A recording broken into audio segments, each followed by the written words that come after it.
Well, hello. Welcome back to the Artemis Defense Institute. We are in the Artemis Armory. My name is Stephen Lieberman. I'm one of the co-owners of the Artemis Defense Institute. So in this series of videos, we're going over some of the basic fundamentals for new gun owners.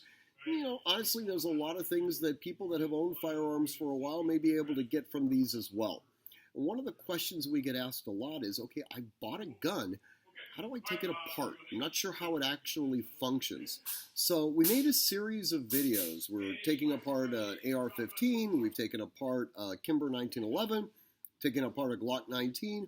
In this particular video, we're going to be taking apart a Sig P239. Now that may not be your gun, but a lot of the sort of the thought processes that go into breaking down a firearm are consistent across a number of spectrums. As is anything that's, mechanical, always consult your owner's manual. And if you get into any issues at all, take your parts over to a licensed and competent gunsmith. Don't try to work this through on your own. All right, that being said, let's get right on into it. And before we start, we do the same thing we do in all of our videos. We go over the 4 safety rules. We are always going to treat all of our firearms as though they are loaded. And we're never going to let the muzzle cover or point at anything that we're not prepared to destroy.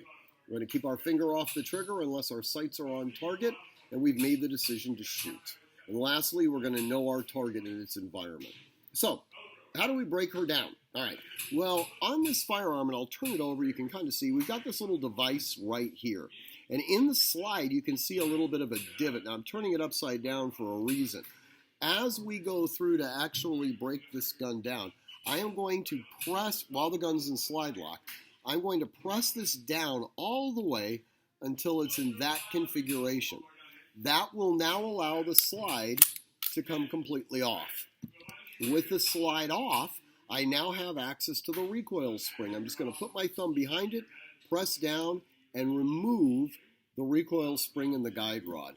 With that out, I can now take out the barrel. And that's about as far as I really need to go with this Sig P239. Once I've cleaned it and done what I needed to do, I can simply reinsert the barrel, place it back into play, take my guide rod and my recoil spring, place it in the guide rod holder in the front, press forward and get it to snap in place against the back of the barrel bushing there. Then, making sure that the rail acceptors here go directly on into that rail. I can slide it all the way back, put it into slide lock, and then simply snap that back into play. That gun is now ready to be used.